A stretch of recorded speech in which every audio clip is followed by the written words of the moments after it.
Hey, this is Toby. And this is Sean.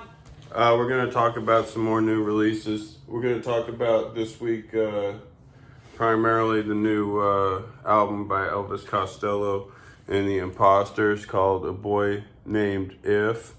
I'm going to take the wrapping off of that. Take that wrapping off. My mom keeps the wrapping on everything. Yeah. Screens from phones, microwave buttons.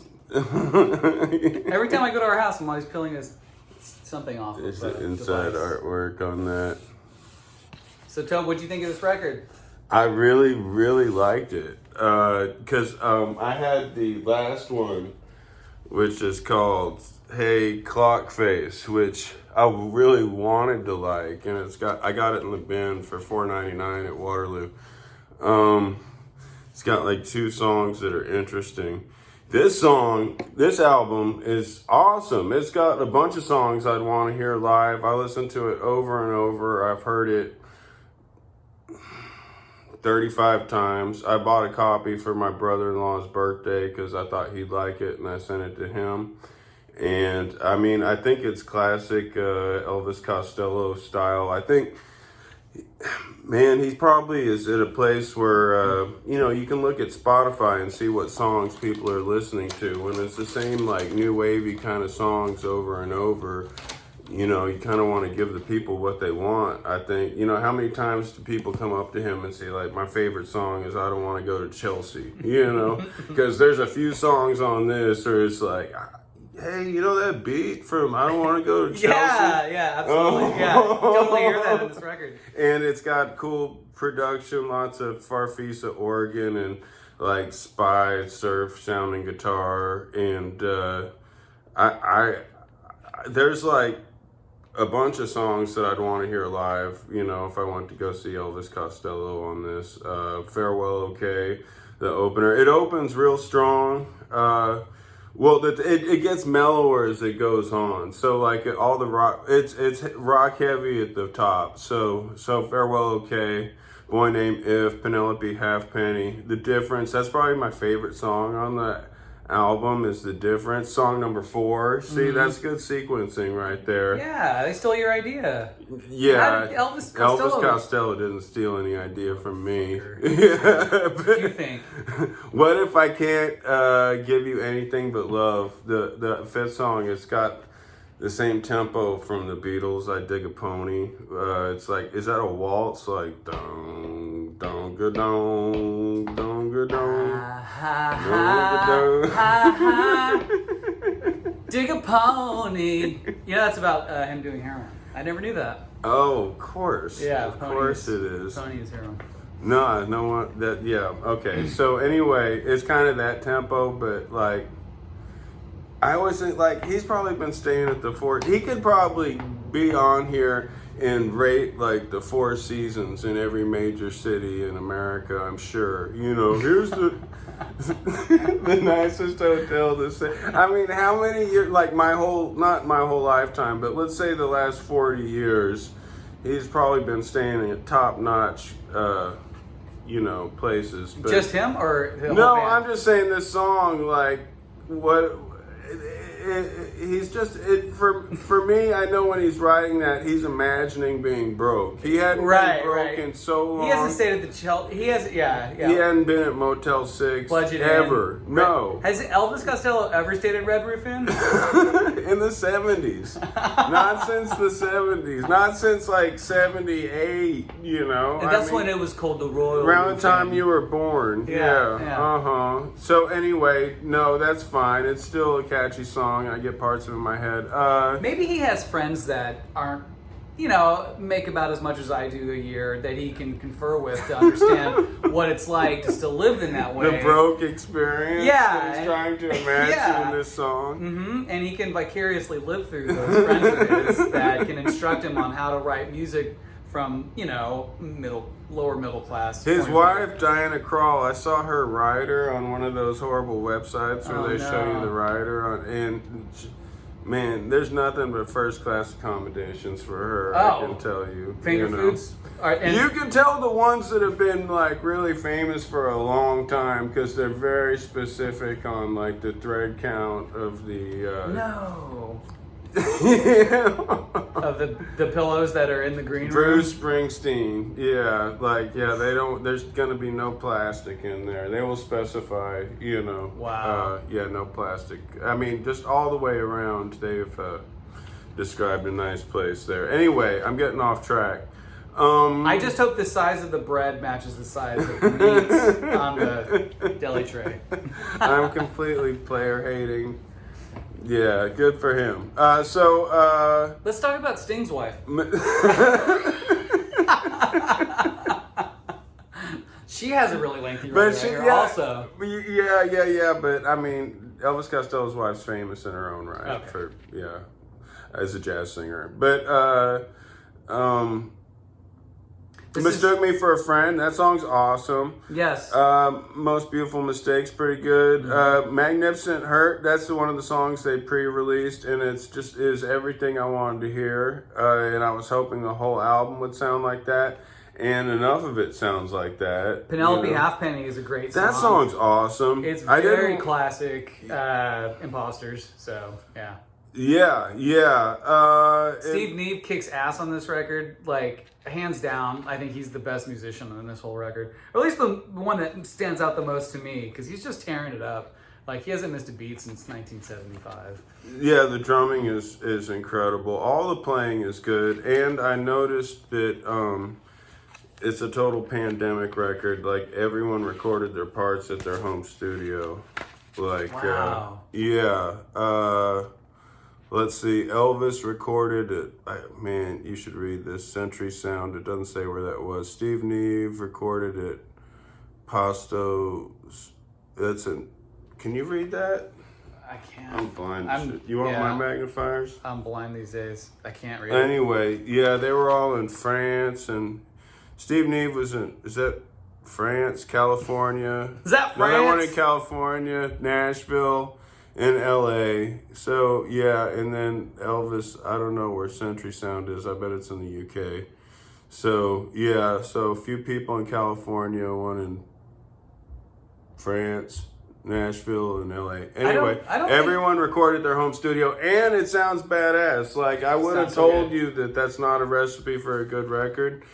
Everyone plays, every performance is great. If you would have not told me that, I would have had no idea that this record was recorded in different parts of the world. Yeah, well, it has that in common with our next record. But maybe it's also in Elvis Costello's wife's writer to have the musicians be at least a certain amount of mileage away from each other, because just that's the way she is. He can be in a band, but they can't be anywhere near them. So I don't know. So I'm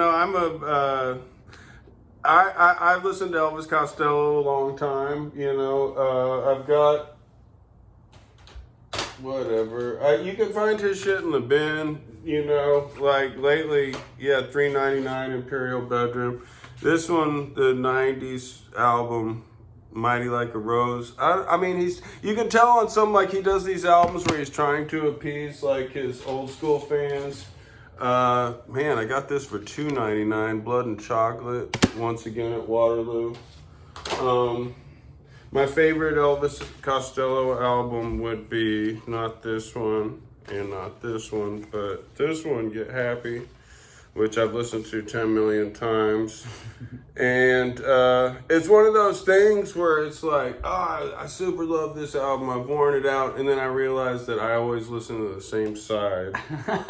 And it's like side 2, right? But, I mean, the other side's fine too, but sometimes you could play me some song off the end of side 1 and I might be like, who's this again? Yeah. How many records do you have like that? Like, or how many records do you have that you would have put side 2 first instead of side 1? Anyway. No, that's a good question. Yeah. It doesn't, because some of those records, it doesn't matter what side it is. It's just like, that's the one I go to. Certain records, it is side 2. The records that stick out most in my head, where I always listen to the same side, is The Cars, Shake It Up. The listened to side 2 of that like 4 times. Right. I've listened to side 1 like 4,000 Yeah, times. that's the side all the hits are on. Right? Yeah, 5 solid bangers on that. Right. And then I'm really into the Genesis album, Lamb Lies Down on Broadway, but I'm pretty sure it's a 4-sided album, and I always listen to side 2. Was that with Peter Gabriel? Yeah, it's their last album with Peter Gabriel. Oh, wow. I always listen to the side that starts with Back in New York City and has Carpet Crawlers on it. And I don't want to drag him into it, but Mike Carroll, he and I were talking about our mutual love for Peter Gabriel Genesis? For the Lamb Lies Down on Broadway. Specifically, whatever it is, side 2 or side 3 of that album. Right. You know, he's like, yeah, I love that record too, which I was surprised he was such a prog fan, but he had, I don't know, he knew quite a bit about lots of kinds of music. But yeah, it was the same thing. Just listen to the same side of that record over and over. The rest of it's great, but, you know. Do you make playlists? Not lately. I did when I worked with a bunch of people, and now that I work by myself, I don't. I have a few playlists that, like I used to listen to the First Wave station on Sirius XM a lot, and like it's almost like I like 75% of the stuff on there, and then they start playing U2 a lot, and I get really bummed out. And then, so I made my own playlist based on the 400 songs that I like that they play, plus like 200 songs that I wish they played. Right. So, I was gonna say though, like I've made playlists for that reason as well, because I just got tired of like what the shuffle radio was gonna bring up on whatever streaming app that I have for music, but also because a lot of people that made me mixtapes, when mixtapes were an actual thing, I got used to just a certain song progression, and so I've made some you know. Oh, you've recreated. I've recreated mixtapes. Yeah, that's awesome. Through playlists on Amazon Music. I recreated one that you made for me with all the soul songs on it, and I recreated one that Paul Johnson made for me that had Scared of Chaka on it, where I always thought that one side came first and the other side, but that's why I brought up like. Oh yeah. I thought this should be side A. I thought this should be side B, kind of thing. So. Anyway. I've got records that skip in a certain spot that I'm used to hearing that skip. You know, I've got a copy of Wu-Tang, Enter the 36 Chambers. It's like got a skip, and you know, how can it all be so simple then? You know, and then every time I hear that song, when it gets past that skip, I'm like, oh my god, you know? Yeah. I would give this album 4 stars. I think it's awesome. What would you give this album? I would give it 4 stars also. I think it's got enough of the like original sounding type of material that everybody really loves. Plus it also, you know, it's a mixed bag, because I really like that slow song, Paint the Red Rose Blue. Like, I think that's a great song as well, you know, and it really lets the band shine, you know, and it's their 32nd studio album. So 32nd album. Yeah, no, it's the best one. I mean, the last one I kind of tuned out. I mean, because he'd done so much like experimental, esoteric kind of like I'm doing not so much that one. It's like he's trying to hit his stride now, but for a while it was like I'm gonna do an album with Burt Bacharach. I'm gonna do an album with the Kronos Quartet, or you know, and it was just I hadn't listened to anything he'd done in a while. I think I tuned back in the last 2 or 3 years, but no, I really, like I said, I've already bought 2 copies of this album. I think it's great. It'd be cool if he did a collaboration record with our next review. So, going all the way back to November, about Thanksgiving time for Lockup. So I just got this album. Man, what a cover. So what's going on here? What was that again? Is that a Kraken? It's a Kraken octopod looking down, and like, so you're in one level of hell looking up at the level up at this Kraken octopod looking down at you, and then this miserable creature's looking down at something else. The Dregs of Hades by Lockup. This is yet another band, Shane Embry from Napalm Death, who's, I don't know how this guy does it. He puts out so much stuff. And but anyway, before I talk about that, what did we think of this record? I think that this record kicks fucking ass all over the place. Listen, so good. it's so fucking good. Let me just tell you right off the bat, like insane blast beats. Like if you are a drummer and you listen to this, like you're gonna start questioning whether or not this drummer has four fucking legs. Cause like He's a cracking octopod. yeah, that's it. He's a cracking octopus. Adam Jarvis is the drummer for this record, and he's also the drummer for Pig Destroyer and Misery and Index and Scour and Fulgura. But he Scour, wow. Yeah. I have that. But yeah, his double bass is just fucking insane. All your favorite death metal breakdowns and some new ones are included in this record, and all your heavy fucking parts are in there. I can't think of anything else they might have missed with this one. Like it's just solid all the way through. It's got, okay, so this is an all-star band that you will never see live because everyone's too busy. We've got Shane Embry on bass from Napalm Death. On vocals, we've got Thomas Lindbergh from At the Gates. We've got two singers, and then we've got from Kevin Sharp from Primate. And not- Venomous Concept. but most importantly from Brutal Truth. Oh, Brutal Truth. That's Yeah, So, okay, so everyone recorded in a different continent here, it looks like. How do they do this? Yeah, no, this was another deal where, like, okay, drums were recorded in Maryland, in Baltimore, Is right? the engineer just ripping his fucking hair? I mean, is this... I guess you fly around doing tracks, or people have their home studios. This total pandemic style. So Shane Embry recorded the bass in Cambridge, UK. The guitars were recorded in Chile, San Sebastian, Yep. in Santiago, in Spain and Chile. And of course the vocals were in Gothenburg, Sweden, and Atlanta, Georgia. Right. So we've got two well-known singers. Here's the lineup of the band. So the lineup of the band has changed a lot. Or a little bit. They've got a couple new guys, and then I think Thomas Lindbergh was in the band earlier, was replaced by Kevin Sharp, and now they've decided to both be in the band. But like Napalm Death tours like 10 months a year. At the Gates is a full-time touring band. Yeah, I think I read they did one tour of the U.S. and Shane Embry wasn't there. It was basically Brutal Truth doing Lockup songs. But so get to the music. This sounds like riffs that would be on a Napalm Death album. I mean, I'm a huge Napalm, like if Napalm Death didn't have wasn't trying to be groundbreaking anymore and didn't have any artistic pretensions, or wasn't trying to say like we like the Swans, we like Killing Joke. Instead they were just like, here's the hardcore that we were playing 15 years ago straight up, I mean, and it's awesome. I love this record.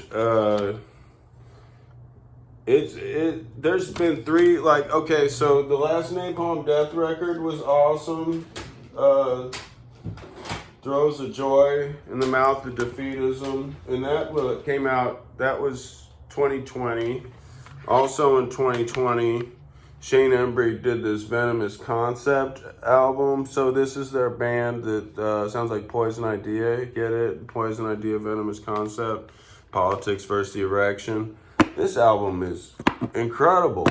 I love it. And then Shane Embry was also on this 2020 death metal, straight up death metal, Insidious Disease album, which was great. I didn't even know he was on this one. I heard a sample from it and I was like, oh, this is right up my alley. And then I got it and Shane Embry's on it. Is he credited as the writer? He didn't write this stuff. The guitar player wrote this stuff. Right. Like, But to Lockup, is he Does he write most of that material?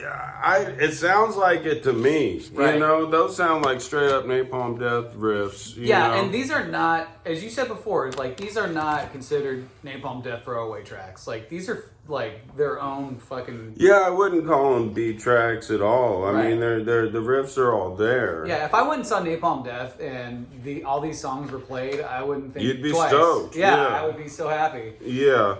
So the vocals, they have two singers and they trade off. Sometimes they do a line, sometimes half line, sometimes two lines, you know, or split a chorus up. You know, you can tell they had a lot of fun with it. Both of them are screamers, Cookie Monster style. I guess Kevin Sharp's a little lower, you know, the Thomas Lindbergh has more of a your Swedish accent, you know. Man, I've been rocking this one. It's a great record. It's great. If you want to hear a great hardcore record with blast beats all over it, you could do. And if you're a fan of Napalm Death, and you're not gonna want to miss that at all. So, Out of 5 stars for grindcore, hardcore, death metal, what do you give this?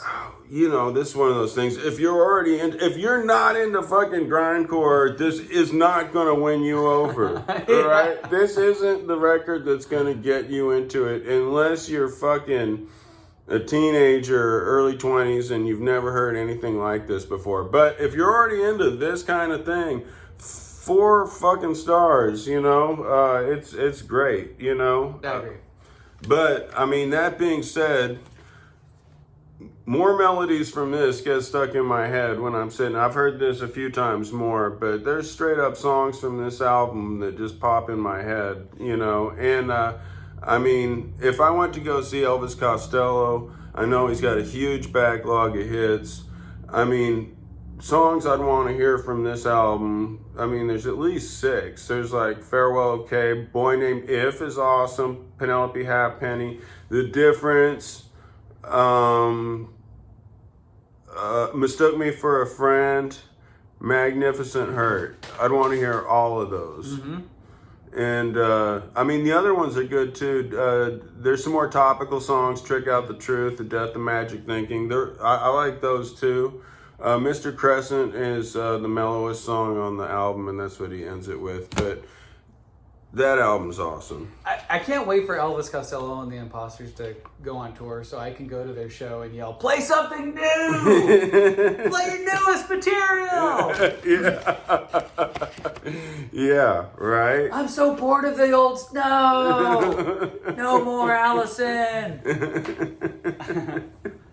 Yeah, man, I'm always not in tune with everybody. I do like I'm a nerd in that I like the album shows where the artists hate, where it's like they got to play this whole album in its entirety. If he announced he was going to do a show where they're going to play the new album in its entirety, I'd totally go to that. Absolutely. Especially if it was in a smaller place, you know. And I would hope that they would do something like that, because I would think it would weed out the people that have, you know, that are there to see all the old I don't stuff. think he's trying to weed out the people. I am. I'm just trying to weed out the people trying to so I weed can have a more out the intimate people. experience with all this Yeah, stuff. we're looking for a more intimate experience. I think he's looking at numbers, you know. Yeah, He's yeah. not trying to give us anything but love. I can't give you any. Yeah. He's trying to have something more than love. That's right. That's right. As long as it's in his wife's rider, because you know, if she doesn't want him playing a certain club, then it's off the books. You know, it's not going to happen. All right. So that's about that for today. Let me see. Next time, maybe Dolly Parton.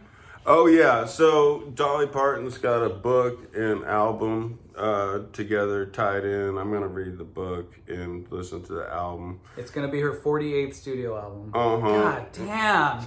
It just makes me feel so fucking irrelevant. What have I been doing for the past 40 fucking years? Yeah, that was my first concert too at the rodeo. Wow, in really? Houston, 1977. And we're gonna talk about